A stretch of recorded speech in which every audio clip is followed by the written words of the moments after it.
Hey everyone, welcome to the fifth part of this LBO model series by Valuation Interview Prep.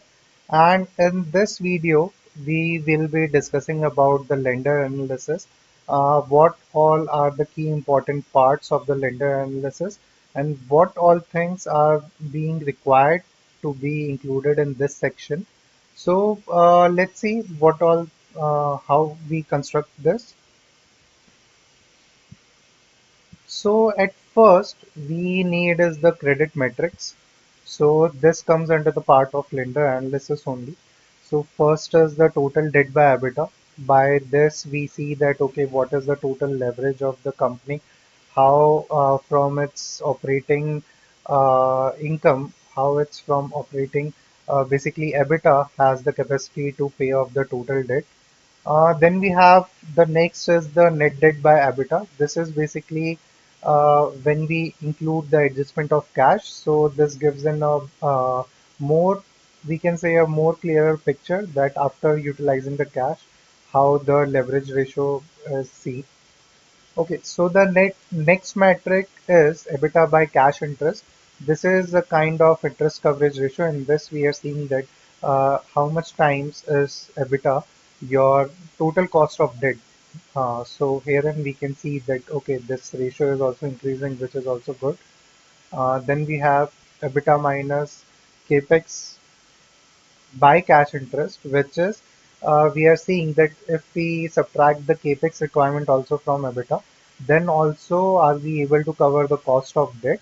So this is also on the increasing trend. If you see here, when we talk about the trend, then you see that your leverage is on decreasing trend, which is also good according to the lender analysis from the lender perspective. Then we have FCF by total debt. Herein we are seeing that okay, if the free cash flow the company is generating, how much is the free cash flow it is generating, and is it able to repay the debt apart from its mandatory amortization, or be it for mandatory amortization also. So if you see here, it's also on an increasing trend. So it's starting from 1%. Now if you see that initially we have taken the mandatory amortization as 1%. So if instead of one, it could have been if let's say 2%, then it might have been a problem for this because then there might be some additional debt requirement or additional cash requirement so that it can pay off the mandatory part of the debt. So this is also on increasing trend and comfortable looks comfortable. Then we have the FCF conversion ratio. By this, we are seeing that how much cash from the EBITDA is actually converted into the free cash flow. This metric also helps to identify that okay, there is no very fishy kind of accounting done in the company. So that the net income is usually positive, but ultimately the cash is negative.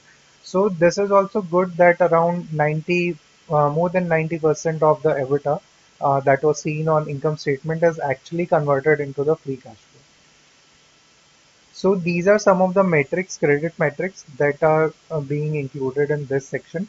There might be more than this credit metrics also, which might be required as per your model, as per your deal. But on a broader level, these suffice the requirement. Next, we have is the important part wherein we are seeing that what is the overall return for the lender. So in this, first we will be taking up total cash flow for the lender. So we will have to see that what all are the line items from which the cash is going out or coming into the lender's account. So first is the funding close. So this you can see here is the total amount of debt that was actually drawn. Next we have is the financing fee, which is on this lender financing only. So this was again somewhere around 74. So if you see here, negative is the cash going out and positive is the cash coming in. So 74 was the fee which was paid by the company. So it is coming into the account of lender. Then we have cash interest. So the company is paying this cash interest each year. So that is also coming in as an inflow to the lender's account. Then we have mandatory amortization. Then we have sweep. Sweep was nothing but any additional amount which is left apart from interest and amortization was being used to repay the debt, additional debt. Next was the repayment. Next is repayment at maturity, which we can see here is that post 5 years or 6 years of period, how much is the debt remaining, which we plan to repay as we plan to exit the company. Now the two important metrics that we have here is one is the MOIC and one is IRR. So in this MOIC is nothing but money over the invested capital.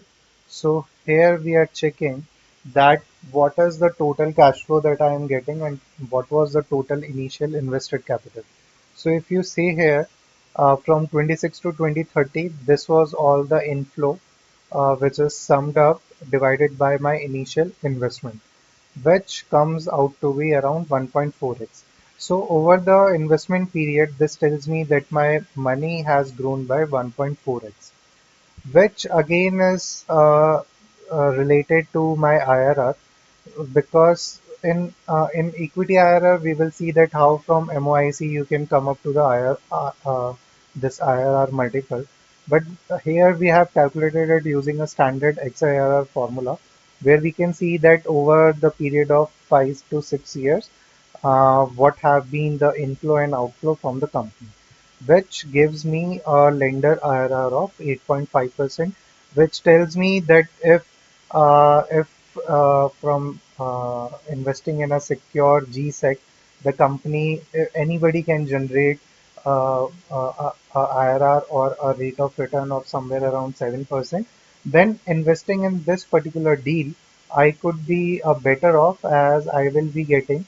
By using the AAA bond rating also, we come up to the fact that lender uh, interest interest rate was somewhere around 7%.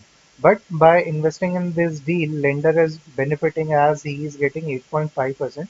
So here my return have increased while keeping my risk constant, because there also we have considered that Infosys is a big company and accordingly we have adjusted the spread.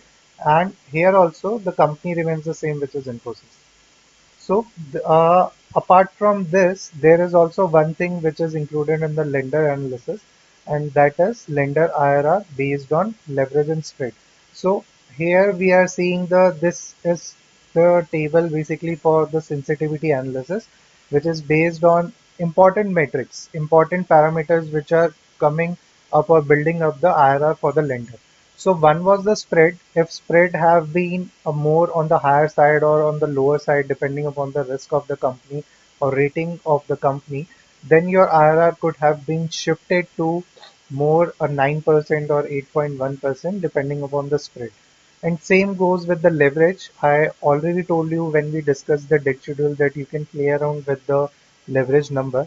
Here also in the sensitivity table, you can see that if I increase my leverage, then that typically increase my this IRR also, but that is very in the low amount.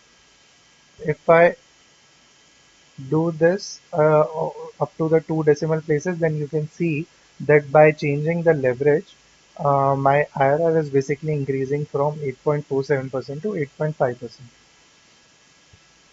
So this is all about in this video. If you like this video, you can definitely give a thumbs up to this video and share this video, and also consider subscribing to this channel.